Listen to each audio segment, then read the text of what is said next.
my specialty is to pay a lot of attention to language and to writing.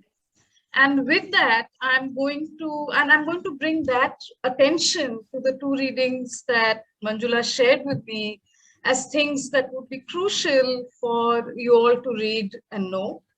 Um, the other thing that Manjula began with was this idea of the imaginative production of knowledge. I couldn't agree more with her that I think that is at the heart of what makes our work both challenging and beautiful is exactly that. And so with that, may I quickly introduce Shayantan? Shayantan, are you here? I am. Hi, Ananya, and hi, Hi. everyone.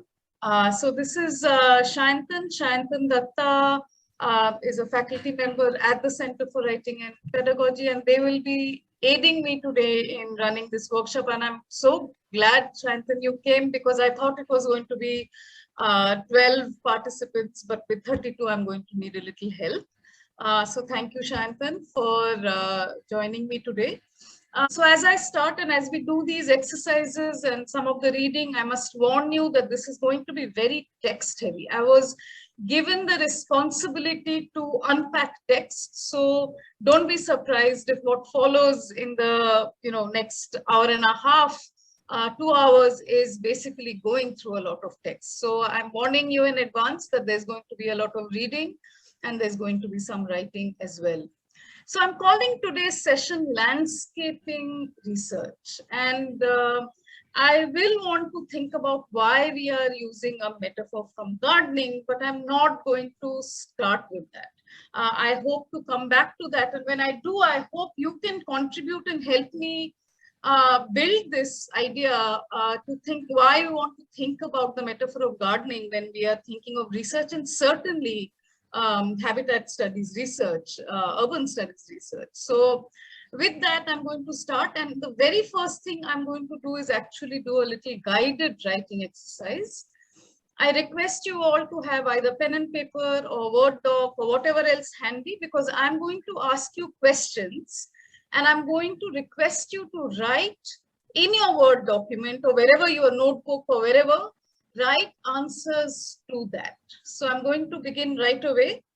So does everybody have material to write with? Pens, pencil, paper, Yes. open Word doc? Great. Okay. So my very first question is this. Think of a room devoid of people. So no people, an empty room. Spend a few minutes. Well, it won't be minutes. Spend a few seconds, maybe up to a minute, visualizing it. Now, this room can be a real room that you know, but it should be open to the imaginary. So right away, I'm going to address the concern Manjula brought up about how significant imagination really is to knowledge production. But we'll break it up and see how it works. So I'll give you a couple of seconds.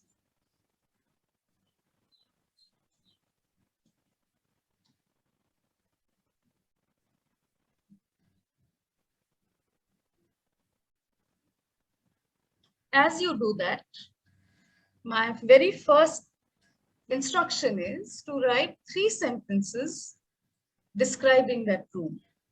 So this empty room that you're visualizing, write 3 sentences to describe it.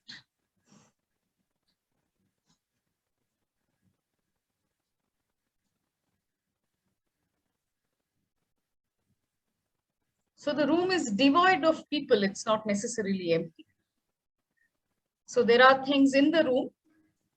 When I ask you to write 3 sentences to describe the room, what do you pick to describe?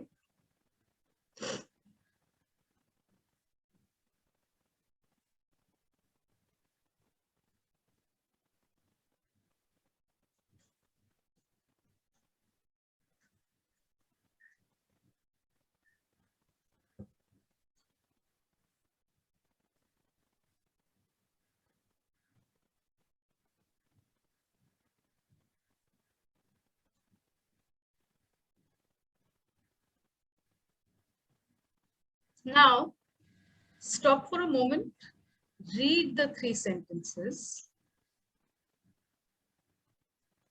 and think about the following. So given the description that you have written, so you've described a room in 3 sentences, pay attention to those 3 sentences and answer the following question. What feeling does the room invoke in you? So what feeling does the room invoke in you? Write 1 sentence to describe that feeling.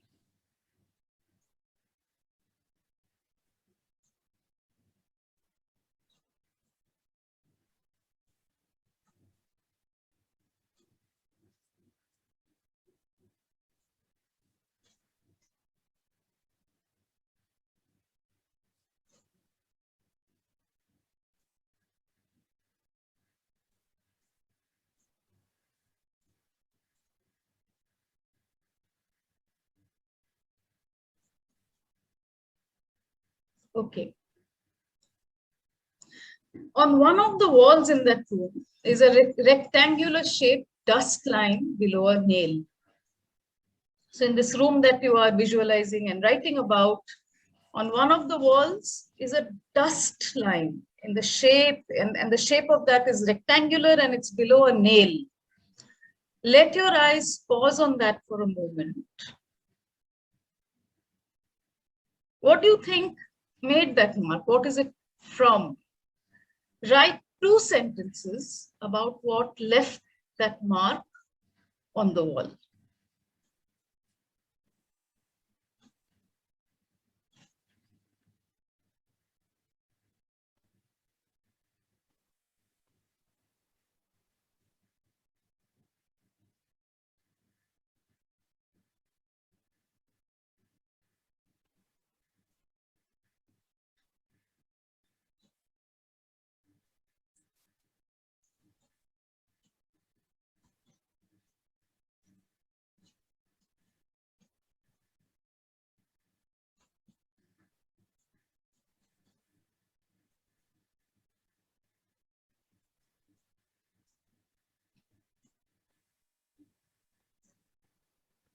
If you've done with that, what does attention to that mark add to the space of the room? So I need you to think about this. What does attention to that mark, that rectangular dust line, add to the space of the room? How does the room feel now?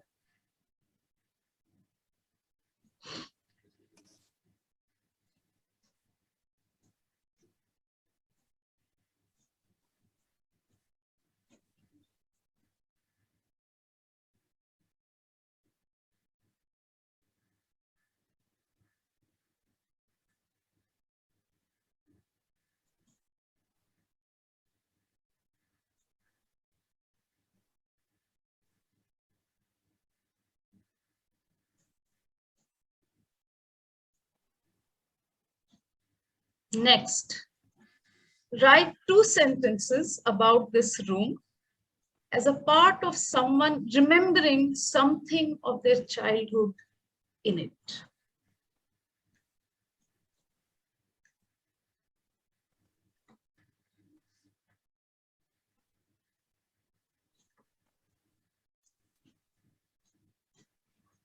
Write 2 sentences about this room as a part of someone remembering something of their childhood in this room.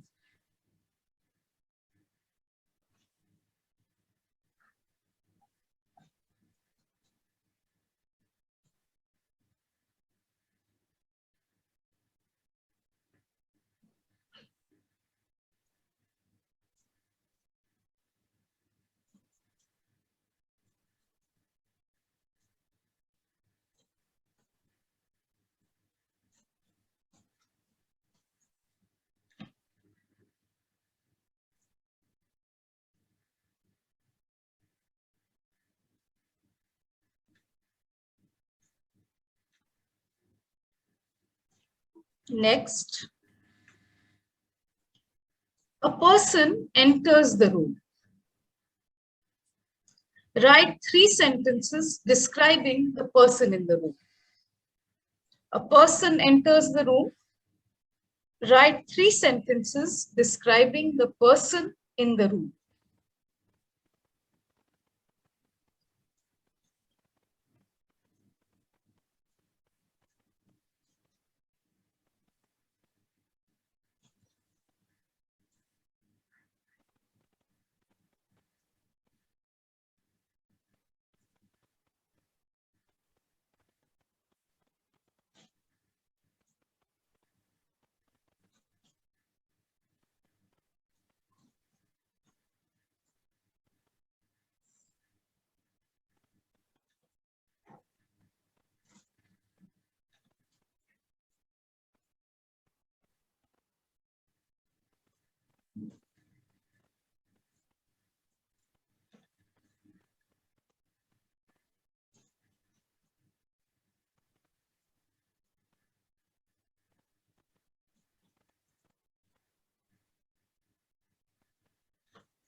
If you're done with that, the person hangs a framed black and white picture on the nail, hiding the rectangular dust mark completely. So the person who's just entered the room and you've described in 3 sentences hangs a framed black and white picture on the nail, hiding the rectangular dust mark completely. Write 1 or 2 sentences to describe this room where a person has just finished hanging a picture on the wall. How does the room feel?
You all have written close to a paragraph now.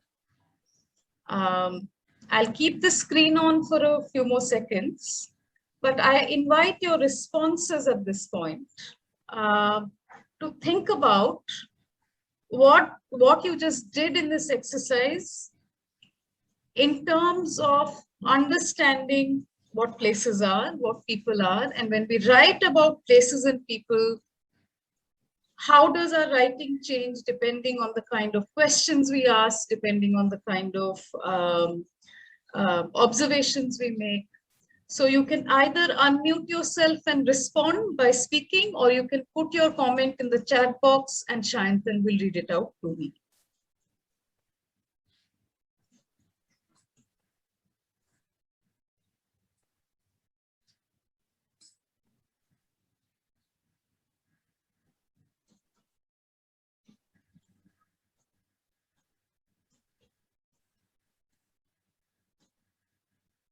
Okay, I'm happy to take responses now.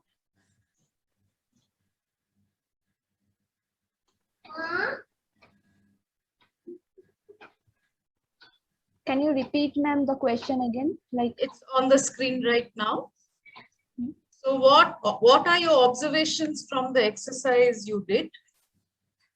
And the questions are, in the way that you wrote your sentences, how do we write? When we write, what animates space?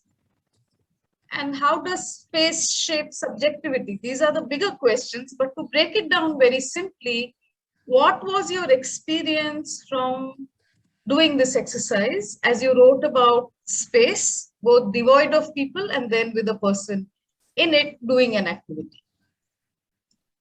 I have a response. Can I read it out? Yes, please.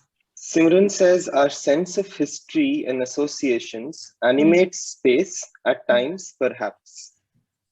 How does this, Simran, was it? Yeah. Simran, how is this connected to the exact exercise that you just did? Can you read out 1 or 2 sentences from the beginning or end? Sure.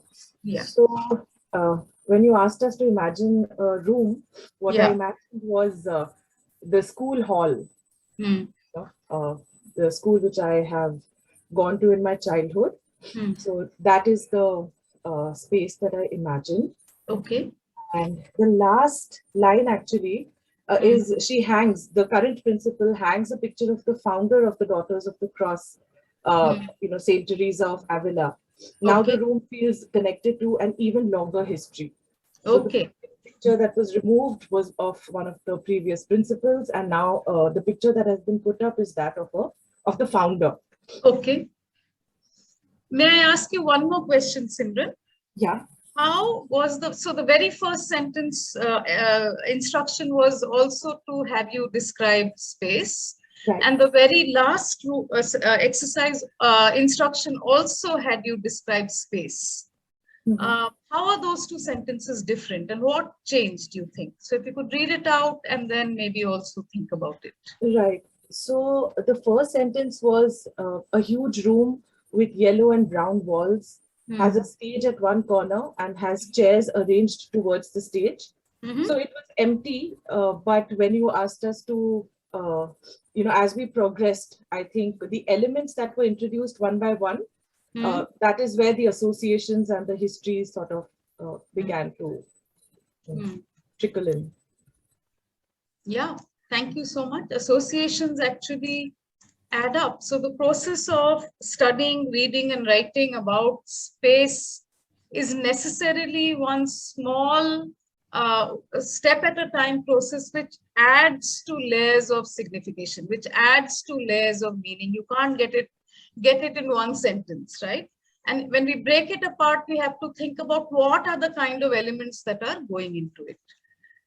Anybody else wants to respond either by speaking or by writing? So Balbir has put in responses to each of the questions in the previous slide in the chat. Do you want me to read some of that out? 1 or 2 of them maybe, Shanti? Okay, so the starting says, it's an abandoned room in my ancestral home. It is the room of my late grandmother. There are many things such as bed, cupboard, etc. And also many things which we did not want in our rooms and kept it there as it was abandoned. The feeling of loss, childhood memories with her. Towards the end, Balbir says, the room represents her and my last memories of her month and my grandmother. This is a new room in a new house. It is now used as a reading and workspace by cousins since last year. What about, so what's the very last sentence? The very last sentence is, this is a new room in a new house. Okay, it is, so this, yeah, wonderful. So then you can also see a sense of progression from the very beginning to the very end. There is a narrative, and there was a narrative and a scenario creation that we're finding both in what Balbir has said and what Simran had said. Anybody else? Yeah, there is another answer to the current slide where the person is saying space invoked a memory of loss, yet it wanted to be remodeled to move on with life and create a new memory. Okay. Space invokes memory. Now it could be loss, it could be anything else, but turns out that space is not inert, that people who come into spaces, it's not like there is no interaction between them, and it's not only also like it is people who can affect change on space. Idea might be also that the space has an effect on the person who is occupying it. We could go on, of course, and we'll come back to some more of these observations as you did this exercise to see what of this is relevant to the readings that were shared with me, and that I'm now going to use to think about what work it is that we are supposed to be doing as research scholars, and how should we go about it, right? So the reason I had you do the exercise, and you can think about it as well, why I had you do it, but briefly, these are the 4 points that I want to make, which is this. As research scholars, certainly in the discipline that you all read and write in, how do we get to know places, right? If you do field work, for example, if you're studying certainly habitat, which is urban or rural or whatever, what do we know to get to know places? So that's something of a challenge, and that's something that's really important also to the discipline that all of you come from. How do we understand people who inhabit and traverse spaces? So then there is place. There are also people who inhabit, who live, but also move around in spaces, traverse spaces. How do we articulate the inextricable links and interplays between people and places? So turns out there's a connection. There's a connection between people and places. What is that? Is it one-sided? Is it unilateral? How does it change from place to place, from groups of people to other groups of people? Is there only one way to relate to space? Are there others? How do we figure all of that out? And finally, how do we write about material reality and the abstract ideas that frame them? And this goes back to what Manjula started with. In this project of producing knowledge, certainly, again, in the social sciences and the sort of discipline you're working with, and others as well, but certainly for you all, the idea that there is materiality, that the things are tangible, material, but also there is a way to, that there are ideas, that there are abstract notions which help us understand it, but that's only one kind of formulation, because abstract ideas and materiality interact in very many different ways. But let's stay with this one for now, that there is the idea of abstract notions that frame material reality and help us interpret or understand it. Now, broadly, if this is correct, that these are the contours of the discipline of habitat studies, and of course, habitat studies borrows from methods of study and writing from lots of other disciplines. So you may borrow from history, you may use the methods of sociology or anthropology, economics, political science, literature. Turns out that so many of these disciplines actually make up the expertise that goes into studying and writing about habitat. So how should we, as research scholars, now I'm here for a very specific purpose. I'm here to think about writing. So how do we, no matter, and I know that in this group today, there are people who have just joined the PhD program. There are other students who have finished writing and are probably polishing up their PhD dissertation, their MA students, their MPhil students. So I wanted to talk about a few things that's relevant to everybody, no matter where you are in terms of your research work. So the method that I'm going to talk about today is actually a no-brainer. It's a very obvious thing, but I'm hoping to remind you, and I'm hoping to, again, take that process slowly and see how it works out if we are to think about, pay more attention to writing. So what I'm going to do is to answer these questions or to understand our work. One of the ways that we can do this is to pay attention to readings and the scholarly literature that we study, and to read it not just for what they are saying, but how they are saying it. And this is it. Basically, this is my magic formula. I don't have anything else. This is it. That when we read essays, books, articles, sources of any kind, typically when we sit down and take notes, we are taking notes on content. What are these people saying? What is the information I'm gathering about the topic I need to write on?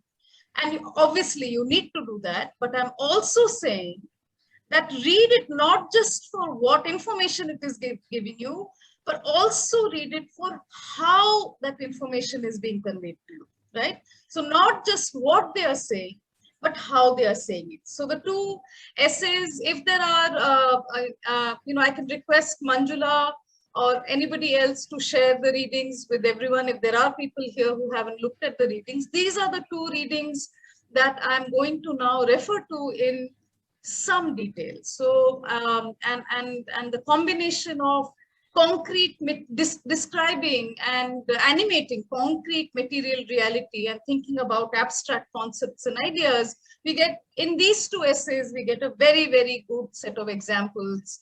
These are very good examples for that. So what I'm going to do today, I promised, if you've seen the poster, I promised that we are going to come up with some concrete writing hacks, right?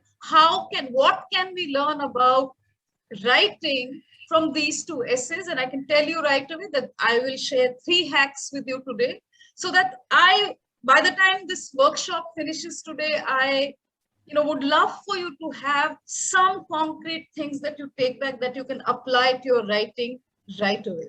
And how will I get it? I will read text as a craftsperson. So I'm going to read these essays, and as you know, this is not my area of specialization, but reading very, very closely and deeply and understanding structures of reading and text is something that I specialize in, right? So I'm going to utilize those skills to figure out how can we read in a way that the reading teaches us how to write.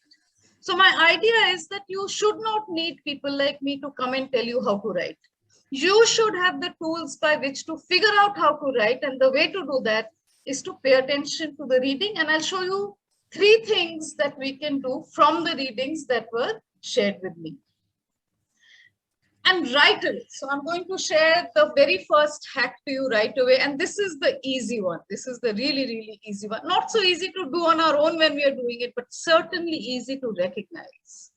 How do we present the research narrative? How do we narrate the research that we have done when we are writing, say, a journal article or a book chapter or whatever it is, right? And turns out journal articles certainly, but also any other kind of an essay or a book chapter, in the early portions of it, in a journal article, certainly in the format where they request an abstract, the material that I have on this slide comes from there. So you have 2 essays, Hansen and Verkakes, and you have Meghdouei-Raz.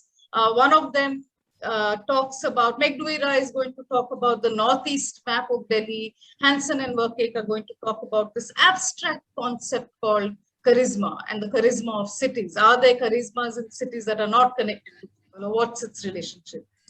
So if we begin with Hansen and Verkake, where they don't actually begin with an abstract at all, but even without that, I have just copied out a couple of lines from the beginning of the essay. And similarly with Meghdouei-Raz, I have actually, I made a mistake. So Hansen and Verkake are the ones that have an abstract, and I picked it from there, and Meghdouei-Raz essay I have picked out from the early part of the essay. And I'm going to show you a very simple way in which we can structure our research narrative so that it is very clear to our readers what it is that we are hoping to do. Hansen and Verkake, Shayantan, may I request you to read Hansen and Verkake's quotation that I put in the box? Absolutely. Cities are charismatic entities. The specificity of the urban can neither be understood through the city's functions nor the dynamics of its social networks. The urban is also a way of being in the world and must be understood as a dense and complex cultural repertoire of imagination, fear, and desire. Mm-hmm. Thank you so much. I see Minali, has her video on, and so I'm going to call on her, if she doesn't mind, to read the excerpt from Meghdouei-Raz. You'll have to unmute yourself, Minali. Okay. Migration from the northeast frontier to Indian cities has increased rapidly in the last decade. Limited livelihood prospects, changing social aspirations, and sporadic armed conflicts push migrants out of the region. Experiences of racism, violence, and discrimination are crucial in shaping their lives. But this paper challenges the notion that Northeasterners are solely victims of the city. Instead, it analyzes the ways in which they create a sense of place through neighborhoods, food, faith, and protest. This northeast map of Delhi allows the migrants to survive the city and to construct a cosmopolitan identity at odds with the ways they are stereotyped in the Indian mainstream. Thank you so much. And now you'll notice that I have color-coded the text. And each of the two boxes, there are sentences in orange, there are sentences in purple, and there are sentences in red. And I'm going to request your attention to each of these color-coded sentences because they are playing a very specific and interesting function. And it happens in both of the examples, right? So it's a good thing we can learn from them to do in our own writing, which is what? Now, if you pay attention to the orange sentences, cities are charismatic entities. That's from Hansen and Burkake. And from Magduira, we have migration from the northeast frontier to Indian cities has increased rapidly in the last decade. If you look to the box on the right, I'm saying that the sentences in orange, the sentences that we begin writing with, are often a kind of a statement about our topic that is agreed upon and will not be challenged, right? So a certain commonplace idea that people will say, yeah, okay, to say this about that topic is fine. Yes, migration from the northeast to the cities, various cities in India has increased. There is no doubt that it has, right? It's a small stake argument that everybody agrees on. And why do we want to begin with something like this? Because think about it. When, as readers, when we are reading something, if the author draws us in that, okay, I know this knowledge, this is commonplace information, it's like the author is drawing the reader into the narrative that they are going to now start building. So it's like getting the reader on board. You know this, I know this, you know, we can begin by agreeing upon certain things. Cities are charismatic entities. Migration from the northeast frontier of India has increased, right? So we can begin, when we are narrating our research, we can begin with a statement about the topic that is agreed upon and will not be challenged. Point one. Now, if we look at the purple sentences, Shantanu, may I request you to read only the purple sentences in both the examples? Sure. So from Hansen and Verkake's, we have the specificity of the urban can neither be understood through the city's functions nor the dynamics of its social networks. From Magduira, we have, but this paper challenges the notion that Northeasterners are solely victims of the city. Thank you. So now look at what these two sentences in purple are doing in each example. A statement about the common assumption and the ways of thinking about the topic. It's still continuing that. It's a common assumption, but now it is getting into territory where you are getting ready to disagree with it. You are setting up the stage for what you really want to say. And typically this will be something that you know you're going to either add to or disagree with or challenge. And basically complicate the understanding of, right? So you start with a common assumption which seems like, okay, that's fair enough. And then a common assumption that you strategically as a writer are going to put in where you are going to say no. But this we are going to rethink, right? Minali, may I request you to read just the red sentences in the two examples? Yes, ma'am. The urban is also a way of being in the world and must be understood as a dense and complex cultural repertoire of imagination, fear, and desire. In the other, yeah. Instead, it analyzes the ways in which they create a sense of place through neighborhoods, food, faith, and protest. Thank you so much, right? So now the red sentences are basically the ones where you are making, where the authors are making their own claims, right? So following from the previous point said that you are going to bring the reader to a place where like, okay, common assumption, but now we are going to, okay, you hold this assumption, but this is the assumption I'm going to rework, right? So this idea that the urban cannot be understood only with this or that. The urban is also a way of being in the world that must be understood as a dense, complex, whatever, blah, blah, right? So that is a statement, an argument, a claim, right? So this is also typically what is called a thesis statement in academic essays, in research writing. With McDouey-Ra's example, okay, so the common assumption is that, okay, the people who travel from Northeast to other cities in India are harassed and are seen as victims of the city, and you can't disagree. There is a lot of harassment that folks from Northeast face in various cities, certainly in North India. But what is this writer saying? That no, that's not the only way to look at it. The assumption is it's only that. Instead, and that's really crucial there, instead it analyzes the ways in which they create a sense of place through neighborhoods, food, faith, protest, blah, blah, right? So the very first writing hack, that when you go back and start doing your own writing, if you are thinking about how to rearrange your material or write an introduction to your essay that you've been working on, you know, this is a very nice format to follow. And as you read other things, notice if other scholars in your field are doing this also, right? So the two essays that were shared with me are certainly doing that. And doing this, you can't go wrong. There are many other ways in which you may play with this format and do it differently. But doing this, certainly you can't go wrong with it. Any observations or questions at this point? Shanthan, is there anything in the chat box I need to know? No, nothing yet. Yeah, so feel free to put down your questions or observations in the chat box, and you know, I can address them from there. So that was hack number 1. Now preparing to go towards hack number 2.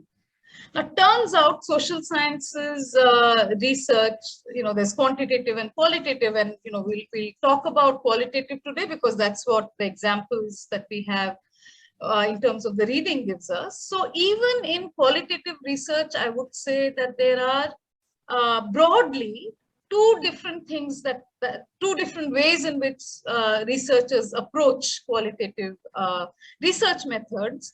And depending on the topic, you know, one way might be much more prominent and dominant, and the other way the other will be a little bit in play, or the other way around. And what am I talking about? What are these different types of research methods, and how do these invite a different type of writing? Now, if you all remember McDouey-Ra's research work about the Northeast map in Delhi, or the Northeast map of Delhi, the fieldwork method is what? It's basically interviews and field notes. McDouey-Ra went and interviewed people, went and spent time in places that are neighborhoods where the communities of people from the Northeast live. And basically, it is an essay that develops the material reality, the materiality of the field, right? The space, the people, the space use. And the second part is, you know, and how is it done? And I say that it uses a framing idea to do that, but we'll come back to it. Now, this claim that I'm making, that this is what McDouey-Ra's work is, if you look at the box on the right, in Humayunpur, for example, and this is one of the neighborhoods that McDouey-Ra has studied in Delhi, the market square, and I purposely blacked out a portion of the text, we'll come to it in the next slide. For the moment, I want you to ignore it. So in Humayunpur, for example, the space itself, and that's a phrase I need you to pay attention to. The space itself is not a square in a planned sense. It is just an empty area. It is enclosed on one side. All other sides, there are small shops. At the base of apartment buildings, there are alleyways that lead off the square into different directions, right? So this is an example from the essay which bears out this claim that I'm making, that McDo-Era's work is based on field work, field notes, and is attempting to basically document space use along with the lives of people who live in it. And I've just given you one very small example, and you notice the language here. The space itself is just an empty area. It is enclosed as physical description. Go back to that exercise I had you do right at the very beginning, where you described a room which didn't have people, right? And I heard examples where furniture is described, walls are described, space as a hallway is described, right? So then you end up describing the space and you get that kind of a description. And this is very characteristic of McDo-Era's essay. Most of the essay actually will be full of descriptions of this kind, right? Now, when we look at Hansen and Werkeke, what do we get? We get the other kind of qualitative research method, which is archival, right? Which is, and I'm using archival in the sense of reading other things, because archival research also has many other connotations with it.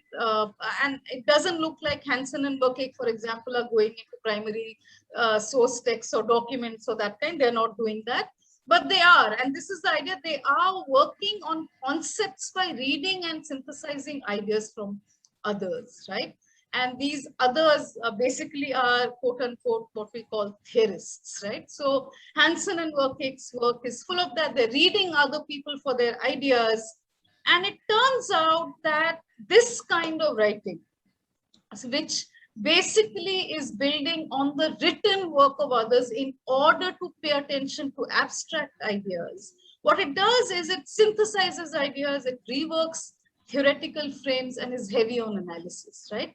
There is less application and documentation. So this is the other type, that you're not worried about constantly documenting or showing its application or showing an example where it bears out.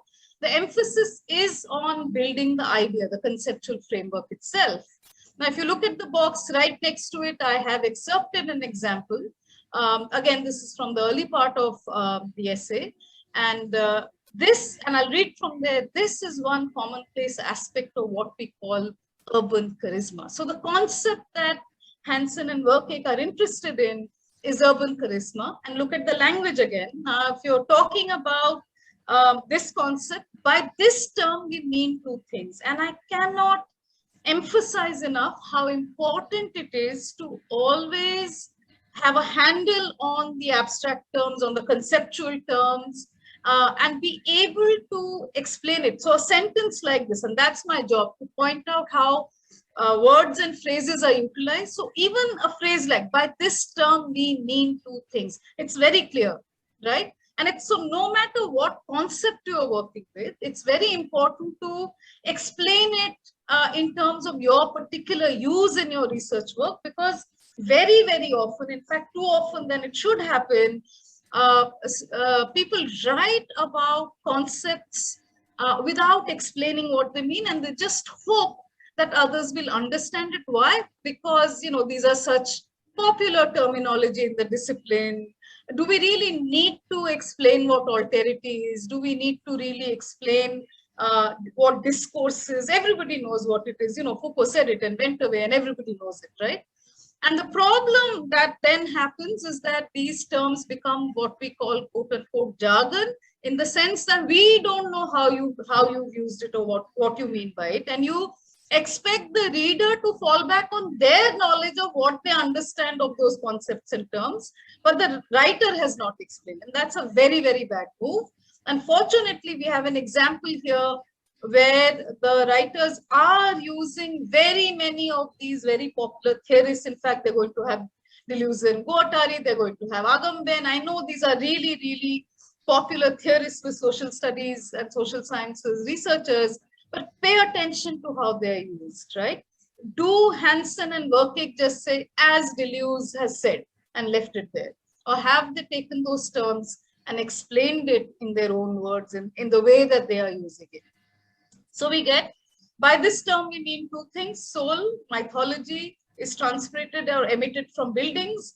And point two, its crowd, styles, and reputations of its people, right? So charisma being something, a power, an influence, something that accrues and comes from cities, it's a part of cities, and also that it comes from and is a part of people. So not just saying people give places charisma or places give people charisma, really trying to argue that this understanding of charisma is that that individually people and places have charisma, and what happens when they interplay, that's a different point, right? So they want to make this claim. And so we notice from the writing that one is very heavy on physical details of things, right?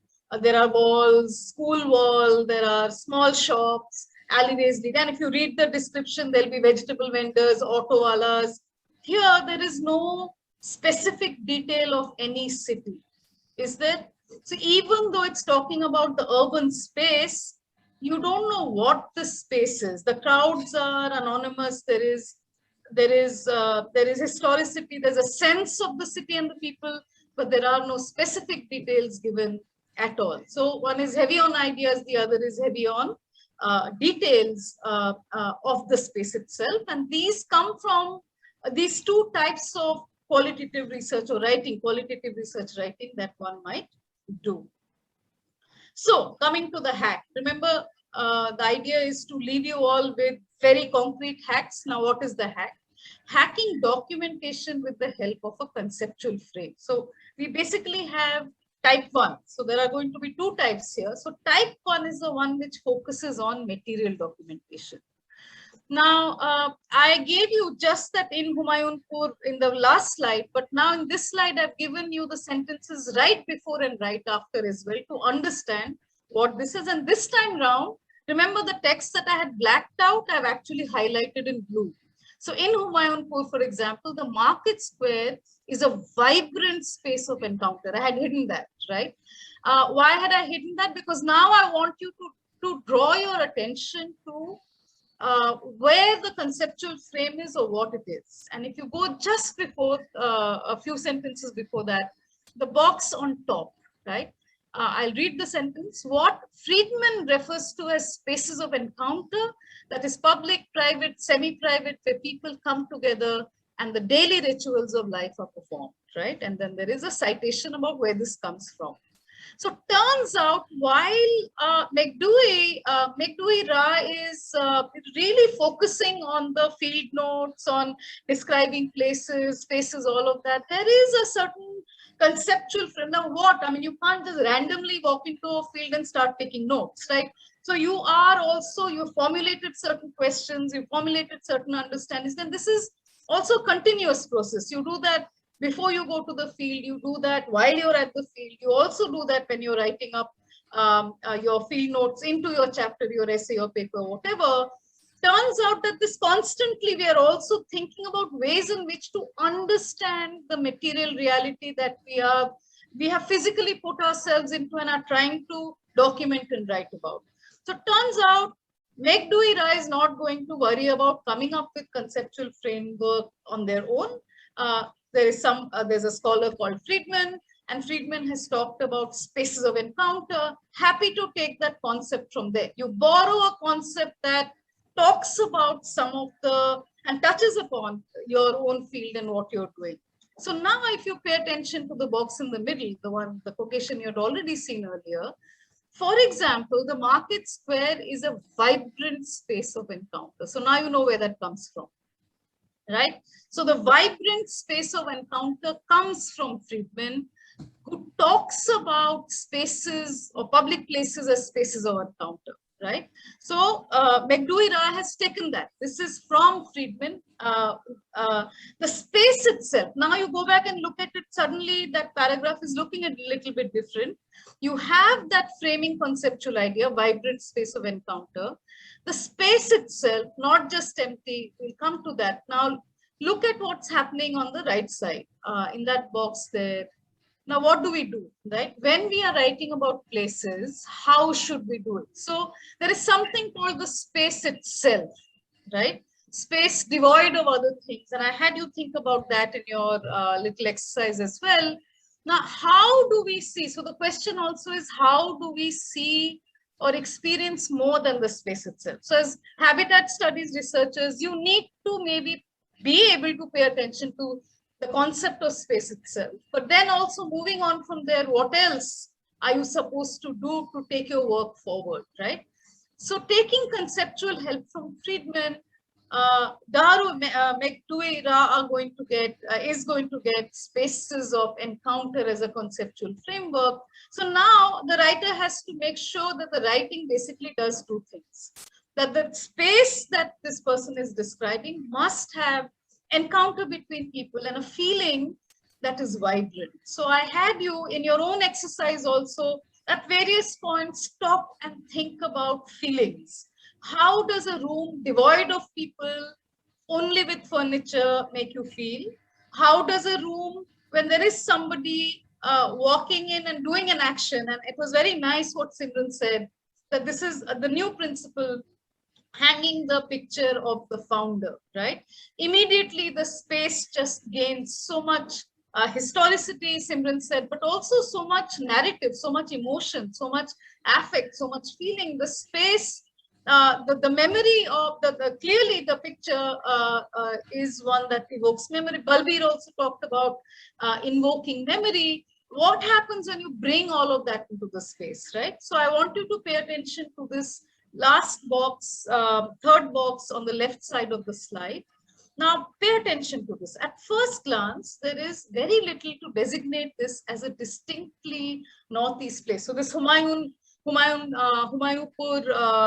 Market Square, remember it's described as empty, just school walls, there's nobody really there. It's a space in itself.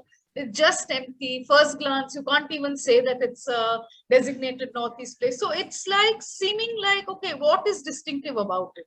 You're not getting anything. It's empty. And then what happens? Yet, as one becomes more attuned to the rhythms of the neighborhood, it is clear that the square is busiest at night when migrants return from work, wait for friends, buying food, using internet cafes. On Sundays, the square fills with people after church socializing, men in shirts, women in dresses and high heel shoes. Now, here's my question. In this blue portion that I've highlighted after yet, what are the words and phrases that do the work of demonstrating encounter and the feeling of vibrancy? What is vibrant and how is the encounter described in the words and phrases used in this portion that I've highlighted in blue?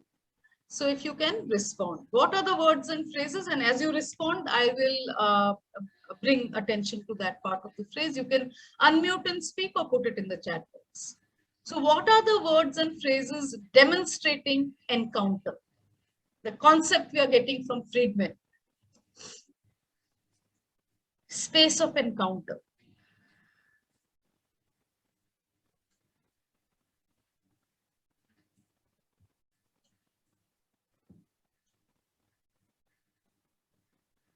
So this is Devyani here. Would Yes. rhythms of the neighborhood would be one of those phrases? Because Sorry, I couldn't hear you, Devyani. Just a little louder, please. Am I audible now? Yes, you are. Yeah. Yeah. So the first sentence itself, rhythms of the neighborhood, does it also talk about? Okay, why don't we look at this? This is very important. Which portion is rhythms making possible? Is it encounter or vibrant? Both. Well, rhythm would be vibrant. Vibrant, yes, but the vibrancy is because of. So we are just separating it right now. Of course, Okay. it's all connected. But when the square is, how about what are the words? What are the words? So how about this? Migrants return from work and wait for friends. That would be encounter. Or Right? yeah. That would be. How about any other words that give life to the space? So rhythm is one. The minute you see rhythm, vibrant. Yes, those line Yeah. up.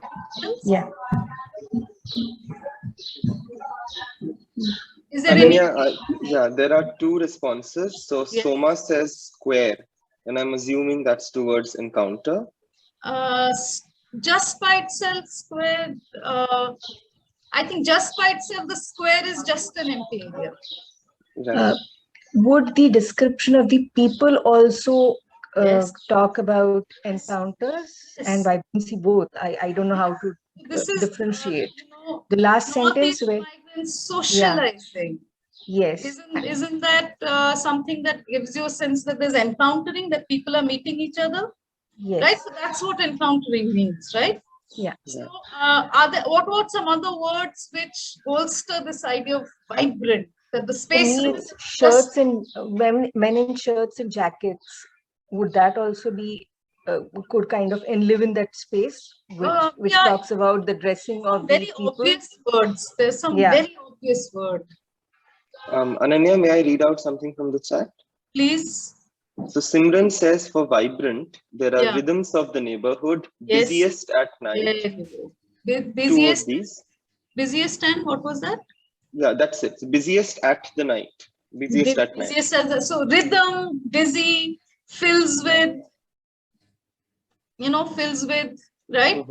So I'm just drawing your attention. And then there are other sentences where people are walking. People are meeting each other on Sunday after church. They're dressed in a certain way. They're returning from work at night, right? So what has happened? The space itself, just the empty area, has filled up with people. So that goes back to Friedman's idea of space. So this empty place become a space for encounter. And notice how, having used that frame, this writer now writes in a way that fills out that conceptual frame, right? So then these words, things like busy, rhythm, fills with, gives you that sense of vibrancy. And then actual encounters are described as to what people are doing as they get together and meet. They're not there alone. They're not doing alone things. They're actually getting together and spending time together, right? And I also would like you to pay attention to the word yet here. What work is the word yet doing?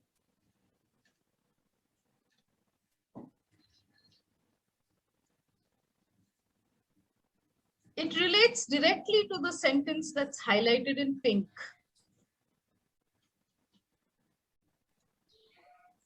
Yeah, it's a condition.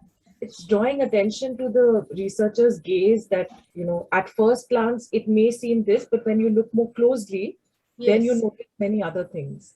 Very good. May I know who's speaking? I can't see. Simran. Simran. Okay.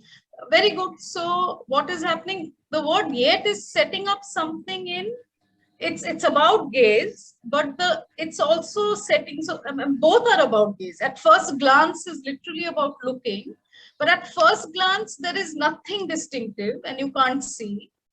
Yet actually sets up an opposition, right? It sets up, at first glance you can't tell, but yet, however, you will be able to tell if you stick around for the evenings, if you come back at night, and if you're there on Sundays. If you are there on a weekday, middle of the day, you are only going to see the space in itself, and you're going to just see an empty area, right? So turns out that to represent the material reality of the place, both these things are true. And a word like yet, however, or a word like however, or a word like but will help you set that up, right? So at first glance, empty space, nothing going on. Yet, if you wait till the evening, if you wait till the night shift, if you wait for Sundays, it's a completely transformed and vibrant space, right?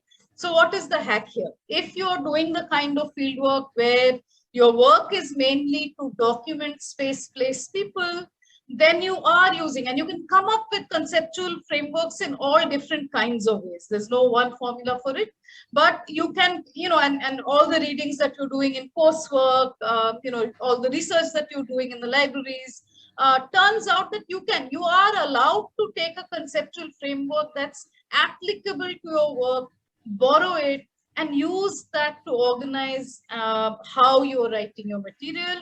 It's going to help you to analyze and give meaning to what you are looking at, not just at the field, but later on when you're looking at your field notes. And that's the confusing part. Those of you who are already in that stage or have just crossed it, you know how overwhelming it feels to look at all the field notes and like, acha, iska, where is the head, where is the tail, where is the middle, right? So there is no obvious story in it and we're looking to organize it. So thinking about it in terms of conceptual frames that you utilize during field work, but also feeling free to add others is all right. And to borrow, understand, and use that to organize and analyze is absolutely all right to do. There is no problem with that. You have a very good example with Friedman right here. Not Friedman, but Megduira, who's using Friedman right here. In fact, there is another big conceptual frame that Megduira borrows, and that's from, the god of the field, Lefebvre, right? And that is the concept of placemaking. I'm not going to go into the details of this. I will be sharing the PPT with Manjula after the session, and so you can work on this on your own, but it's the same thing. Another concept taken from another theorist, and how, just do a list of, go back and read the essay, how all has this author, has this scholar used the concept of placemaking, just mark it, right? How has it been used, right? And I've given you one example here. There are other examples where the concept of placemaking is used to organize or to look at the field or to understand the field. So as I said, I'm not going to do this. This is an exercise for you to do later on, and you'll have this PPT to look at once I share it with you. So my question here is this: when we're thinking about theory or conceptual frameworks, there are various ways to do it. And is Megduira interested in rethinking and reorganizing the conceptual framework? Or is Megduira only interested in making sure to have a conceptual framework that can indeed help explain or help talk about the field that Megduira is working at, right? So this is an important question, because different scholars will have different approach to it. Some scholars will actually, take a conceptual framework, bring it to their fieldwork and say, no, but this doesn't work, right? That what I'm seeing in my fieldwork is in excess to what has been stated. And I think I will take this opportunity to reframe and expand that conceptual framework as well. That's also absolutely allowed and doable, and scholars do that. But Megduira, I don't think does, but you can read the essay again and check. So this is one very simple way to teach yourself to read in a way that you can teach yourself to write, especially if your work is one which depends heavily on documenting spaces and people. So this is one way to go about that.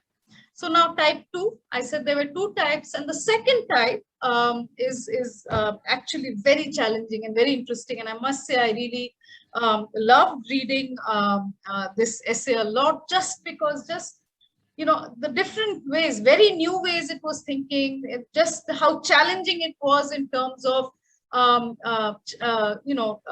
pushing us out of our comfort zones about how we want to think about places, right? So type 2 is the more abstract, conceptual, less focused on material documentation kind of research and writing that you can do, of which Hansen and Werkeke are an example. So what this kind of writing is about is basically about a concept, right? It's about an idea. And the research is devoted to developing the conceptual frame. So unlike the previous example we looked at where you borrow a conceptual frame, this is an essay which delves into the formation of a conceptual frame. It looks into the history of that, and it wants to redo it, right? So now if we think about it, this type of essay, what you don't get is a whole lot of specificity. So in the previous example, Devyani was drawing our attention to men in shirts and high heels, women in high heels. Even that kind of detail you are getting, right, in Megduira's. Now let's look at how cities appear in Hansen and Werkeke. Devyani, may I request you to read the example in the first box? Sure. Am I audible? Yes, you are. Go ahead. Yeah. How much of details of specific cities do we see in the work of Hansen and Werkeke? People speak with pride about being Londoners, being from Jersey, Johannesburg, or being from Bombay Walas. I'm not able to pronounce the other two things, and so on. Yeah. By invoking the name of the cities as their own, they also incorporate. Right. So what are you noticing here, Devyani? How specific are the details about the cities? Hardly any. There's no specificity. No specificity. So it's called specificity, but there is no. Yeah. specific Yes. city in it, right? So it's like Yeah. general, not like one locality, neighborhood, right down to high heels. No, people speak with pride about being Londoner, from Josie from Johannesburg, Bombay walas. I'm assuming Madrilenos are people who live in Madrid and not Madras. Kairen might be, I'm assuming, people who live in Cairo. Cairo. Yeah.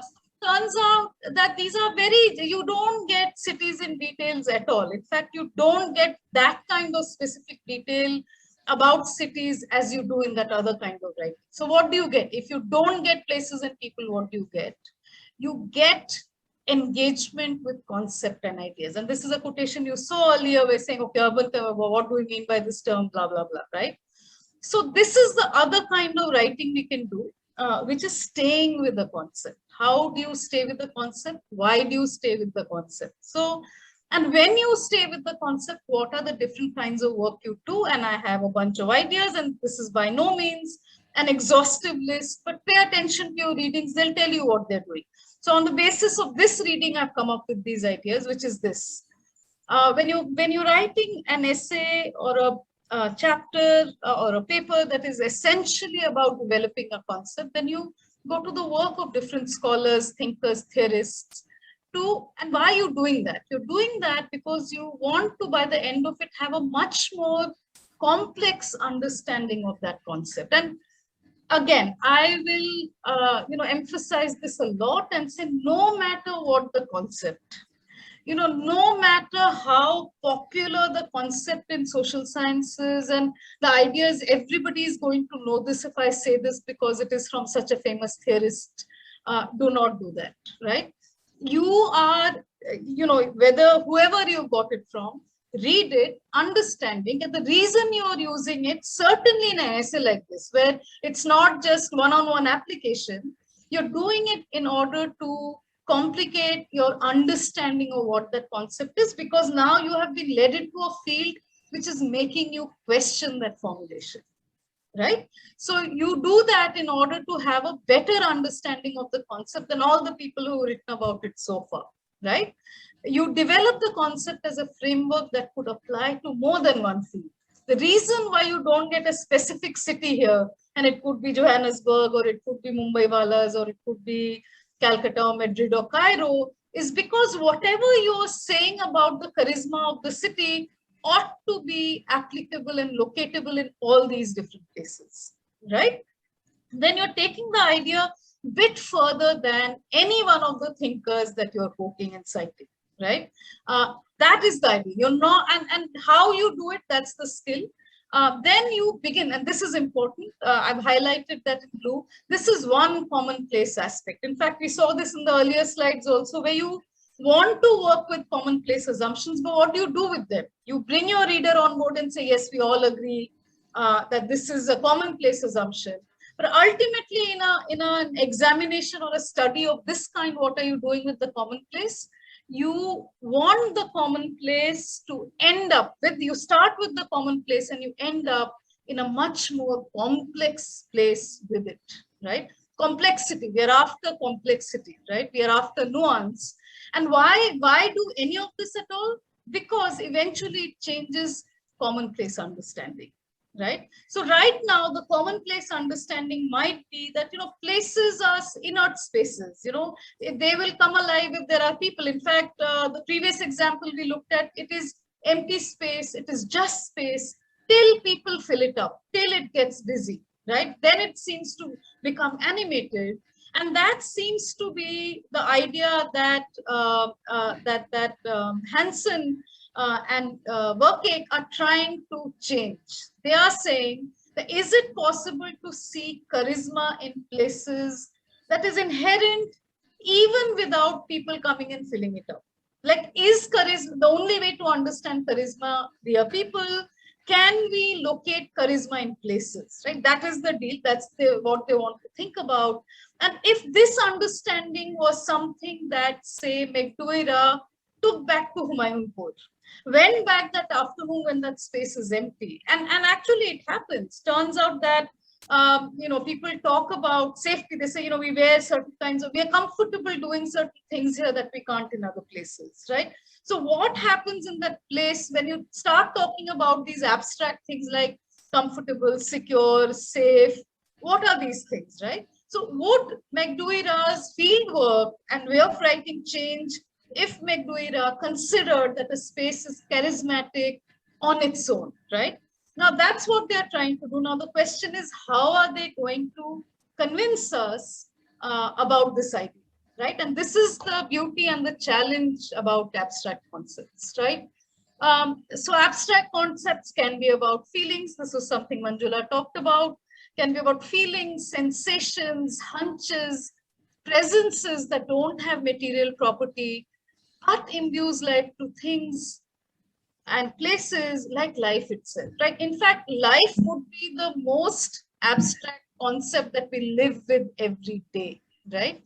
Where is life? Is it our bodies? Is it our minds? How do we know we are alive? You can say breath, you can say movement, but is that what life is? What goes away when life is over, right? So we've been trying to understand life in all different types of ways, but I don't think we've put a pin on it yet. Do we really know where life resides, right? So in that sense, so writing about things that you, not to say that, well, I'm taking breath as the measure of life, and I'm now going to study the human breath. I'm going to study respiratory systems. I'm going to know oxygen and carbon dioxide. I'm going to learn about lungs. You can do all of that, and that's fair and that's fine, and lots of people do that. But turns out life, or the essence of life, or the understanding of life, I think we can all agree, escapes that kind of attention to the breath, right? That there is something about life that is not explicable by only its material properties, its material manifestations, where we may say that, yes, we know there is life because there is breath. So this person is still breathing, they are alive, right? But turns out the meaning of life or the concept of life is bigger than that. And abstraction is that. Abstract concepts are that they can't be pinned down, right? Now, what's the problem and what's the beauty of this is the following. When we start paying attention to this and we want to talk about all of this, then it starts pushing the boundaries of what we all have termed your kind of work, your kind of discipline as social sciences, right? So when you do quantitative research or you do the kind of qualitative research where you're doing interviews and notes and things are grounded in materiality and you're saying, okay, on the basis of this material fact, on the basis of this, this activity, I'm making this claim, it seems we are in safe places that we can easily say these things and nobody will laugh at us. Nobody will make fun of us, right? But what happens when you stray from that? What happens if done well? Basically, it pushes us to think about the status of social sciences research. So what is scientific about it? What is science? How should we be studying all of this? Can just the mechanical studying of oxygen and carbon dioxide and lungs and the idea of breath amount to equally, now I know what life is, or do we need another set of vocabulary, right? So it's very challenging and it's difficult to do and locate. And let's look at what happens when Hansen and Verkade do it. So on the left, Ananya, sorry to interrupt. There's a question from Simran, which yes, if you'd like to take now. Sure. So is the purpose of Hansen and Verkade to engage in theory generation, and the purpose of McDuira to apply concepts to a certain reality or field? Simran, what do you think? Simran, what do you think from what we have been talking about? Yes. So yes? I'm saying both yes, are different types of research work in that sense. Ananya, if I can ask a question, I mean, is there a hierarchy between the two? I mean, these are open-ended questions. I'm not going to give you a yes or no answer in the sense that okay, I think partly we all know, right? There is a certain kind of hierarchy that is assumed and given to quote-unquote theorists. High theory concepts, if you've done that kind of concept, and this is also very gendered, usually, men who are doing theory and, can easily talk about Agamben and Deleuze and Guattari and Zizek and everyone. Somehow you're smarter than everybody else, right? Now, is that necessarily true or correct or substantial? We don't know, right? Should there be such a hierarchy? Now, these are bigger issues of academia and what we value and what we don't. So that's a separate question, and I think it bears thinking. Certainly for research scholars such as you, it bears thinking what is the value of all of this.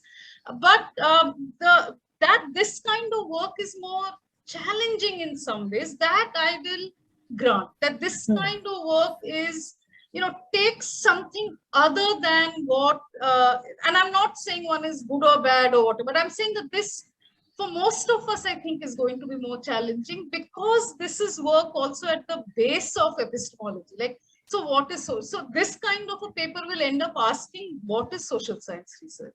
It's not taking for granted what social science research is in a way that McDouira is. Now, which is that to say that McDouira's work is not extremely important? It absolutely is, right? So I think that's something that you can continue thinking about, but I'm bringing your attention to the method of these two different types of doing research. So Simran, since you're already on, may I request you to read the quotation on the left? Urban spaces have. Sure. Urban spaces have spirits and cities have souls. None of these are, of course, true in any sociological sense, but the proliferating, phantasmic, and mythical qualities of cities and urban spaces are effective realities that shape the behavior, cosmologies, and desires of people in cities, or of those who visit them, imagine them, or describe them in narrative or imagery. Thank you. So right away, you can see from the way that I have highlighted the different portions of the text, is that when they are doing the work on urban charisma or charisma of the cities, they are acknowledging none of these are, of course, true in any sociological sense, right? So they're acknowledging that the discipline of sociology is not immediately going to jump up and down and say, yeah, urban spaces have spirits and cities have souls. What kind of mumbo jumbo mystification language is this? We understand the work that McDouira is doing, right? But what do you mean by cities have souls? I mean, hello, right? So they begin by acknowledging that, yeah, no, this is not sociology in the regular way. I mean, sociologists are not going to count this, right? In the next box, again, I have another term, another quotation here. We use the term charisma liberally because why? These are no longer merely a sociological concept. So if you find that the discipline is not allowing you to work with the concept that you want to, then how do you go beyond it and how do you make your claims, therefore pushing the boundary of what social sciences work is, right? And here is a specific example. We can get into the details of it, but what I also want you to pay attention to is the method, which is broad, which is like a template. That, okay, so now I'm going to talk about certain things that my discipline doesn't have a regular vocabulary for, even tolerance for. Then how do I talk about it? If I want to talk about souls and spirits, how do I do it?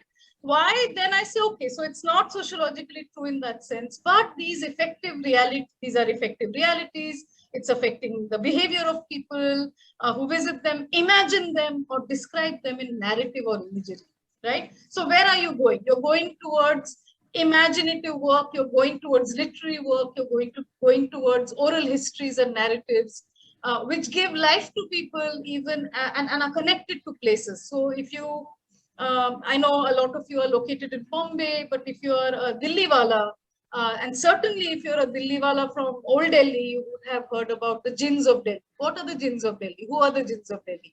But it's precisely the stories about jinns of Delhi that animates Delhi and animates stories about Delhi in a way that not knowing what the jinns of Delhi are will not give you access to, right? So how do you talk about that? So all I'm suggesting is track what their process is. So Hansen and Verkek are doing that. They're like, okay, so charisma, this way of understanding charisma, sociologists are not going to acknowledge and say this is anything at all. But you know what? This is not a sociological concept. So let's get beyond that. Charisma has today entered mainstream popular and commercial culture. Charisma is no longer an inalienable quality of a select few individuals. Charisma is today radically democratized, at least in principle, right? So again, so following the narrative logic that, okay, so this social sciences method of qualitative, quantitative, if you're not doing, if we get into abstraction and acknowledge that it's not part of that usual, how do we then present our work? And we see an example of that here. So the question is that if it is not a sociological concept, then what is it? And then they have to work it out. Then the responsibility of the work is on them. So just to say, I believe city has souls is okay, fine, not through sociology, but through some other means. You have to unpack it, you have to construct it, you have to explain it to me. So then the good question to ask as a reader is, okay, it's not sociology, well, what is it? How are you going, who are you going to turn to? How are you going to read so that I am convinced of what you are saying? Okay, so break that framework. Where will you take us once you break that disciplinary framework, right? So here's the hacking, and this is the last hack. I told you I'll give you 3. This is the third. Hacking, staying with a concept and develop it. How are we doing that? And I must say that I'll be only able to go up to a point and no more, because again, in interest of time, that would take a whole lot more. That would be a separate session on its own. But the basic steps I'm going to highlight for you over the next few minutes. So how do you stay with a concept and develop it? Step 1. Go back to the thinker who thought of the concept, right? And in this particular case, you have the thinker thinking about it in 2 ways, and they are going to use it in a very interesting way.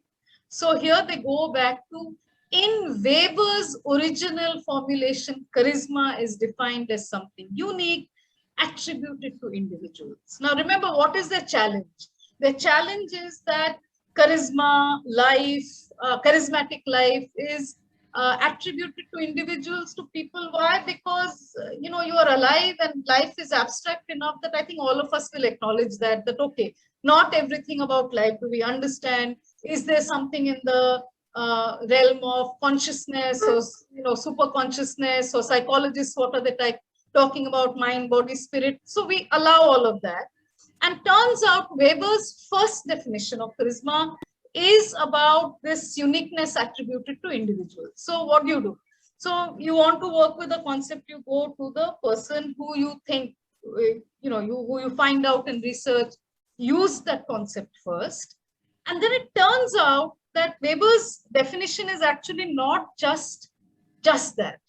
There is, and I put it in the box below that, less spectacular forms of routinized charisma, often expressed through founding myths, through memory embedded in institutions, are at the heart of the daily functioning of power and authority in many societies. And at this point, I want to recall Simran's description of that empty hallway, and then the current principal of that school hanging up the picture of the founder, right? So less spectacular forms of routinized, and there are several very interesting things going on with the language. Less spectacular. So you associate charisma with some kind of individual spectacle, and later on we'll think about how popular leaders have that. But the other part is how there's a less spectacular form, and it's routinized charisma. And there is, I think, something of a oxymoron going there. It's routinized. If it's routine, how is it charisma? If it's charisma, how is it routine? And I think that requires unpacking, and some of that notion, some of that idea is given here, that it's embedded in institutions at the heart of daily functioning of power. So, okay, you have the spectacular performance of a leader, which is individual charisma, but then there are institutions of power that are functioning daily. Power and authority is being transacted daily, and that is happening through a routinized charisma.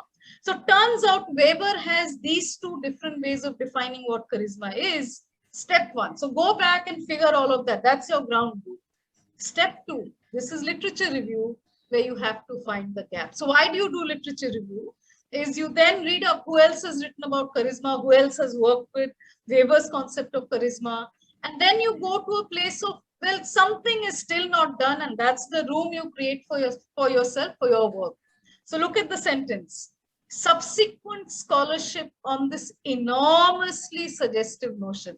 Again, another kind of a oxymoron that's enormously suggestive. Suggestive things are usually light and subtle and small. That's why you miss it.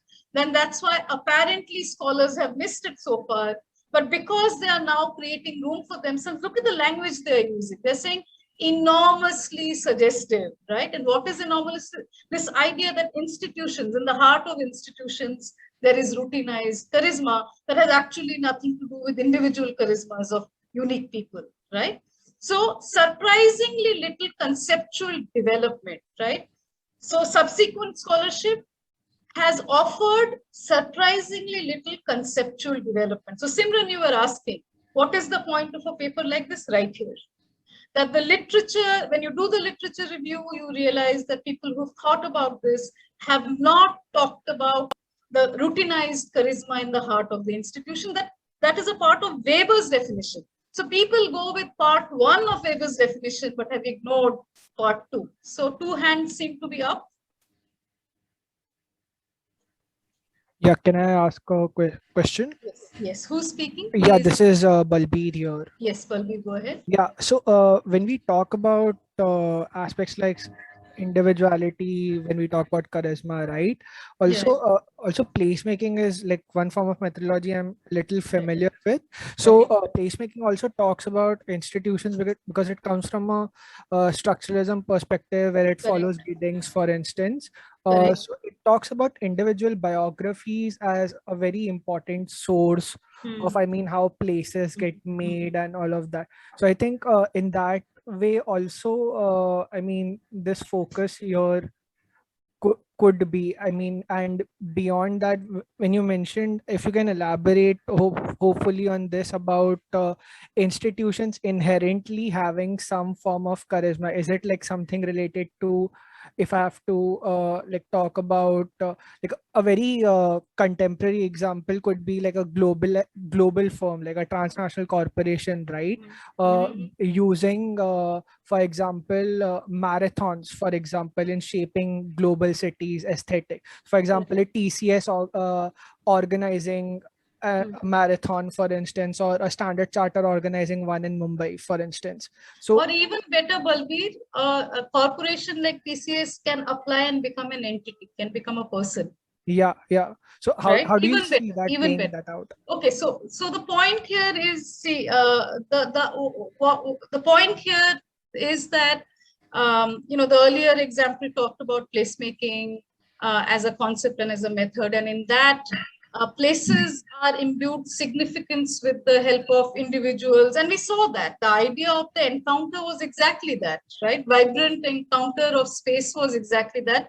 So the argument is not that, you know, people are missing from one and institutions are missing from other. That's not the thing. The point here is that I think Hansen and Werke, again, go back to the reading, they are trying to make an argument that seems preposterous, right?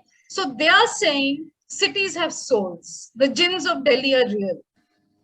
Now, how are you going to write a social sciences paper saying jinns of, you write a fairy tale, you write a romance, no issues, right? So how do you write a conceptual paper where you're thinking about charisma and saying that charisma is located in space even without people, right? So they are trying to make that point, and the way they are doing that is going to institutions and thinking about the idea of institutional of this routinized charisma, which is going back to actually Weber's definition. So they are not inventing it. They're saying Weber described it in 2 ways, but scholars of charisma have only paid attention to part 1. They have not paid attention to part 2, because look at the second thing. Surprisingly little conceptual development has happened about the concept of charisma, because scholars have focused only on the first part, right? So what I'm trying to show you is, you know, if you want to do work like this and you're saying, well, Regular sociology is going to think this is all bunkum. So we are not even going there. This is not even, this concept is bigger than sociology. Then how are you going to, how are we going to do this? How are we going to do this work? So step 2 is lit review, finding the gap. Gap has been found. Conceptual development has not happened about this idea of charisma in institutions. So that's all the point I'm making in pointing out the steps, the hacks by which you can go about doing or developing this work. So then step 3, what's step 3? Now is to give some detail. And this part, I want you to, I won't have time to go over the quotation and use and all of that as such myself, but I do want you to pay attention to how quotations are used in this particular paper, because the setting up of the quotation, the different ways in which different sources are being used, and finally, how the authors are close reading and interpreting the sources that they're using. It's a very, very good example of that. As I said, I won't be able to pay attention to this today, right now, but pay attention to it on your own. This is very, very useful in that. So how do you demonstrate the gap in the work of a scholar who almost got it? So then, you know, it's one of those understandings that in academia, when you're looking at an argument, you want to take the strongest argument of your opponent rather than the weakest one. That somebody who's actually, you know, arguing it really well, you want to work with them and show that, you know, almost got it. This is a person who almost got it, but still didn't. And you have an example right here. I'm going to read little bits of it. So this is true even of the most sophisticated attempts to transcend Weber's basic frame. So Weber's basic frame is charisma, individuals. It's a unique, individuals are unique, and that's what charisma is. So trying to transcend that basic frame is a scholar called Francesco Alberoni, right? So Alberoni is suggesting charisma is a product of specific social situations and milieus rather than individuals. So it sounds like, okay, now this person is going towards the second part of the definition, which Hansen and Werkik want. But turns out that Alberoni is going to use Freud, and then there is a quotation from Alberoni, right? I won't have the time to go over it, but read it carefully when you go back and read the readings again. So there's a quotation, and then what follows after the quotation is close reading, interpretation.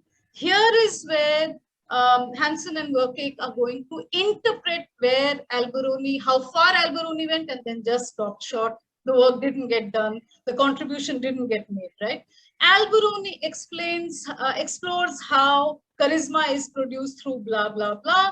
But because Alberoni is using Freud, it ends up being about the leader. And even though they want to talk about the community, the movement, the neighborhood, it ends up becoming about the individual and not about the institution, the place, whatever else, right? So you demonstrate that, you know, even the scholar who came really close didn't quite make it. Step 4, this is it. So if now you've demonstrated what the research product is, that there is something mystical, there's a dimension of the spirit and imaginary spirit of the city.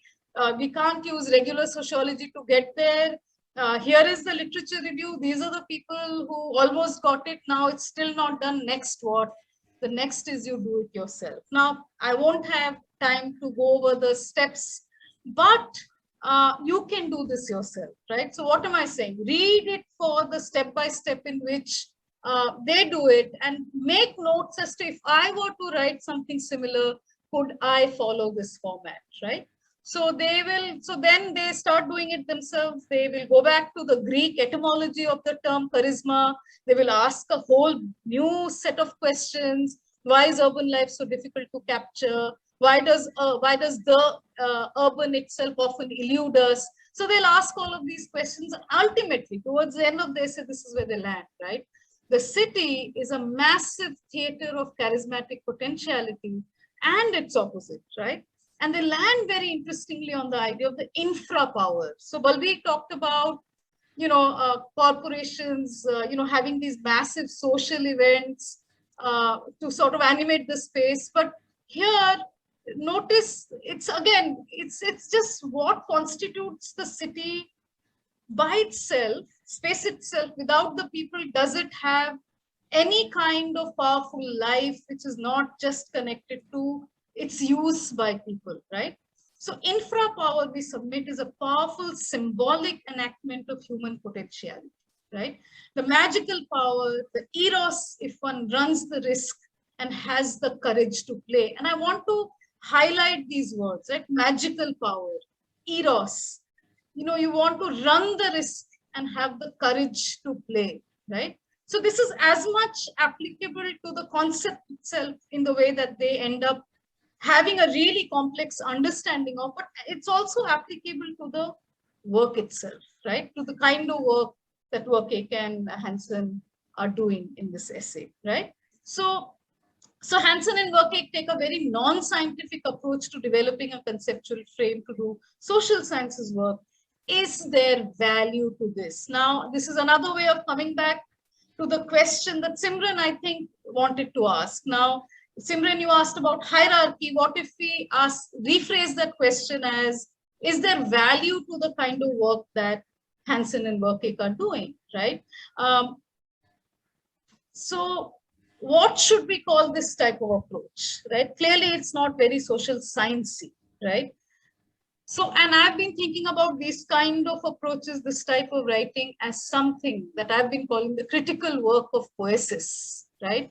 Can poesis be critical knowledge, which is different from critical thinking in the way that the sciences, the empirical sciences have developed, or the social sciences are also taking from there, both in quantitative research, but also in quantifying qualitative research, right? So these are open-ended questions, and the value perhaps of work like this is that it leads you to ask these kind of questions.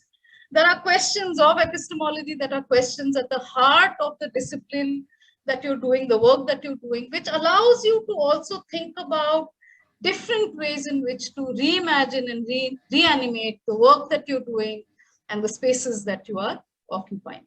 So I will stop with that. We have about 10-12 minutes. I'm happy to take questions. Just this one last slide. I had promised to come back to this. Why did I use the metaphor of landscape for this topic today? Why landscaping research? Why use a metaphor from gardening? And I've just given a few points, but think about it, right? It takes, research is like gardening because it takes patience and care. There's a lot of editing, pruning, shaping involved. It's possible to reimagine entire cities. And that's what landscaping does. Landscaping looks at a space, reimagines it, grows it in a completely different way. Landscape itself is one where one has to understand interaction of people and places. And I think that is at the heart of habitat studies. I think each one of you in different capacities must be engaging with this kind of work. And now, it will vary from person to person, topic to topic, but broadly, I think that would be true. So with that, I'm happy to stop sharing my screen. Does anybody have any questions about any of the slides? I can keep this on if there are questions. Otherwise, I'll stop sharing and I'll take questions, observations, anything. I think Balbir has a question, Ananya. Yes. I saw hand go up. Yes, Balbir, go ahead. Yeah, actually, I did a course in discourse analysis and textual interpretation at TES during my MPhil, and we focused a lot on narratology, right? Yes. And one of the particular people that we looked at was M.H. Abrams' framework of this idea of work, audience, author, right? And like this was so how do you see, I mean, picking up these different people, right? And then applying it to, for example, a research practice like literature review, right? And to develop codes out of it. So if you can you make a comment on how can we like bring certain ideas from discourse analysis, textual interpretation into our literature review work, particularly. And I mean, like, certainly this exercise helps a lot to further evaluate, I mean, how we can do literature review work. So yeah, I mean, if you can help with that. So, as I said, Balbir, I am actually not a urban studies person. I am not a habitat studies person. I'm not a sociologist. But I can still answer your question by saying that if you want to understand how to bring in different sources and different conceptual frameworks into your particular fieldwork, best way to do it is to look at examples that there are. How have people done it, right? So you had one example, Megduira was one today of how to apply two concepts we saw. So my sense is that the way to answer this question is to, and this is what I began my workshop with today, is pay attention to the reading that you're doing the very readings that you want to bring into your fieldwork or wherever else, or you want to use it to develop a certain concept. Look at how the reading is doing it. Don't read only for content, because what I'm hearing from you, Balbir, is that, you know, we can read something and understand. So I've read discourse analysis and I understand how to bring it into my work in terms of, okay, then understanding the figure of the person doing the research or the person doing the writing, the person creating the narrative. It helps me understand the subject position of all of that, etc., right? So now what I'm asking you to do is also to read, to learn the craft. So whatever question you are directing to me, direct to your reading and see how the reading answers the question.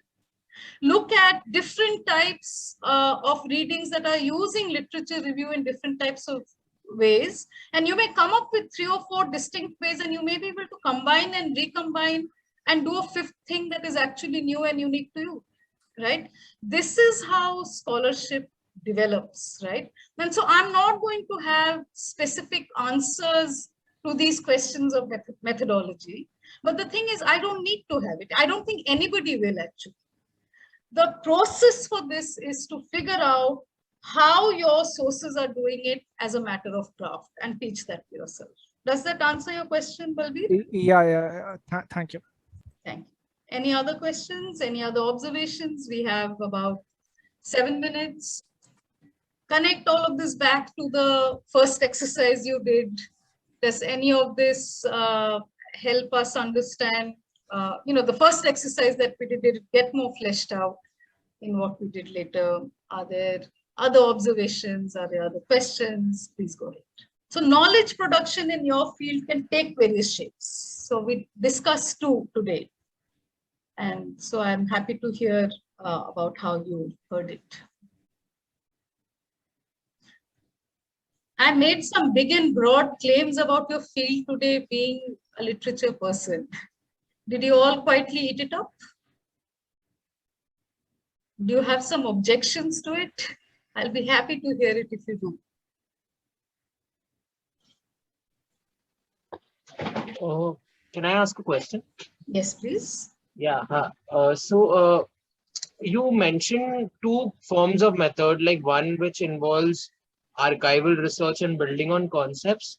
Yes. And the other, which is a much more ethnographic understanding. Yes. But is there any way to marry these 2 kind of research as well? Or no, I think most of them are married. Domains? I think most of them are married. We also saw 2 extreme examples. Now, one of my favorite scholars in urban studies and geography is Gertner, Rule by Aesthetics. I'm sure you have all encountered the book. That's a beautiful marriage of, if I can imagine any kind of harmonious marriage made in heaven, it's that book.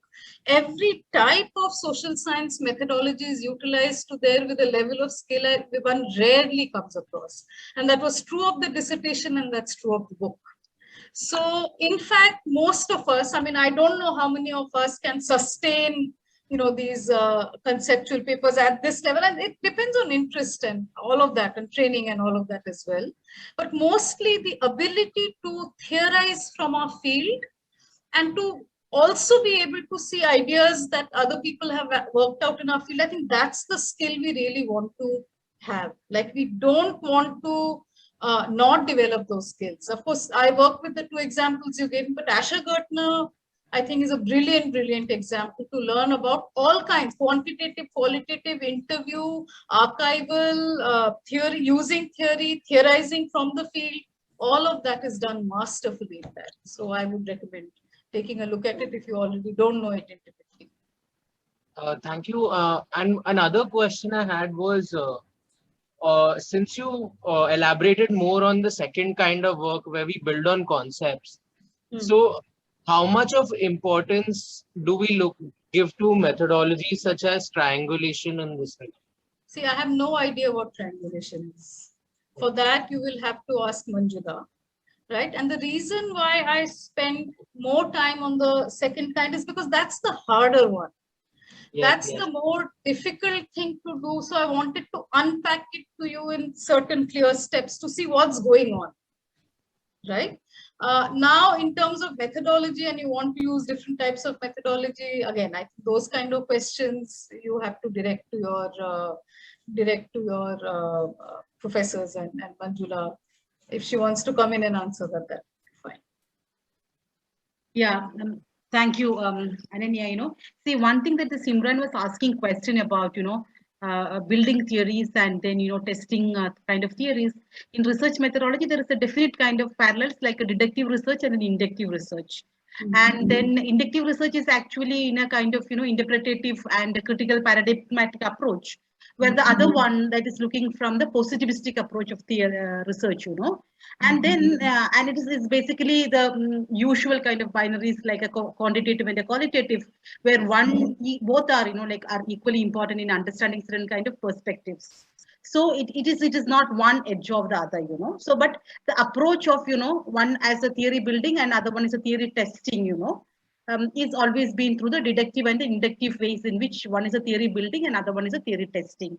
And the other question that I didn't know who was asking it, but the whole question about, in a second thing, like you're looking at the interpretative framework or you're looking at a kind of, critical paradigmatic framework, that you're looking from the second ethnographic one, lived experiences itself, multiple lived experiences itself becomes the validation points, triangulation and validity, multiple lived experiences becomes the kind of, and then because the epistemological framework is subjectivity and you cannot have the universalizing tool of, analysis to understand. So the multiple lived experiences becomes the validating point through which you understand the triangulation.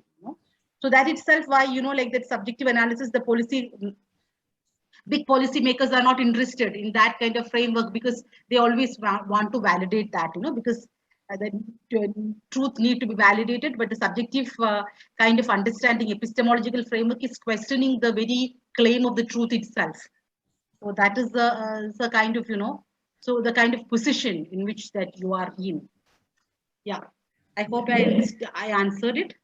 One way to think about this is also to say if the first essay we looked at, McDouira, and this I'd already talked about, considers spaces to be inherently charismatic in the way, say, infra, and there are various things, sensation, the subheadings in that essay are very, very interesting.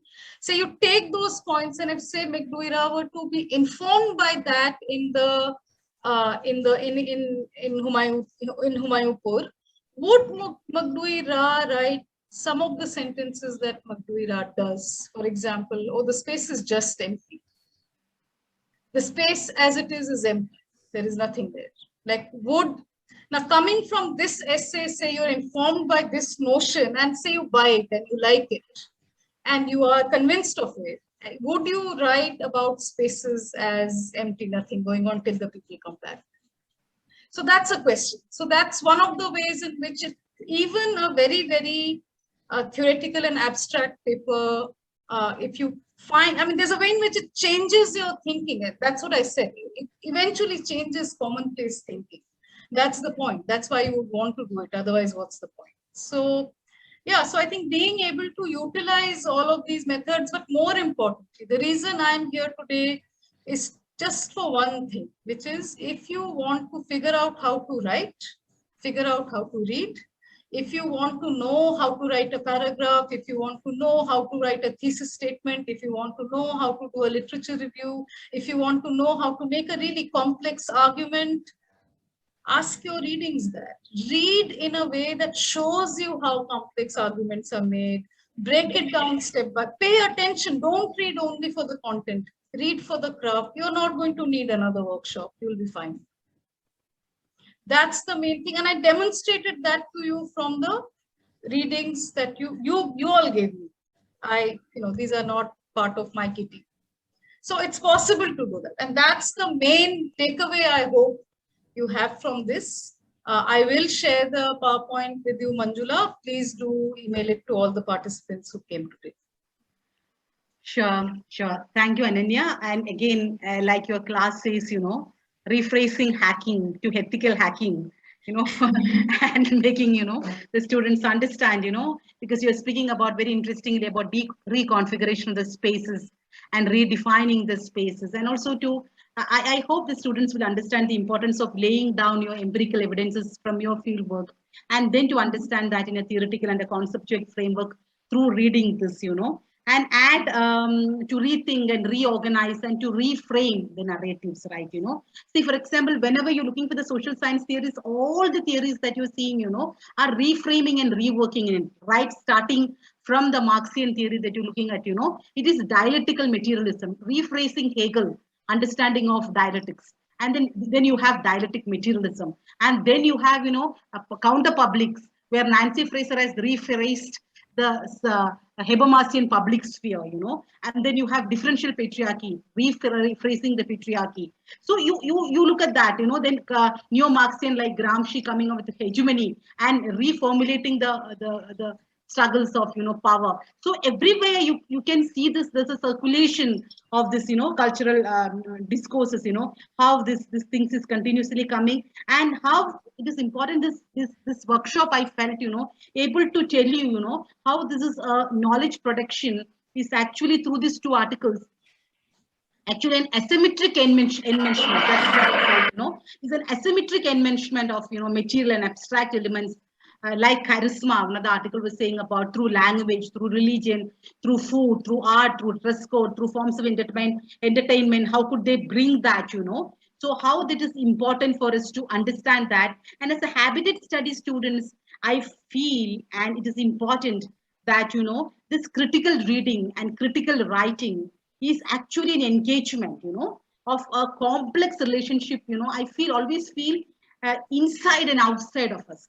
It is not, like something that is separable, it is inside and outside of us, of our environment and of our own habitat, that could be social, that could be economic, that could be political, that could be cultural, or that could be a combination or a part of it, So it's a complex process of being and becoming, So I hope this workshop will be able to understand the critical knowledge, to understand the organic and the mutable process through which either an individual or a community, how they navigate their way within the habitat, For us, this habitat is important, locating that in the habitat and the way in which they establish and engage in a dialogue with that habitat. I hope it helped you to kind of, understand this process. And, thank you so much, Dr. Ananya. I will definitely converse with you. Yes. And I'm thank you for all the participants for being so engaging. Thank you. Thank you so much. Thank you, Shanta, for helping me conduct this. Thank you and bye. Thank you.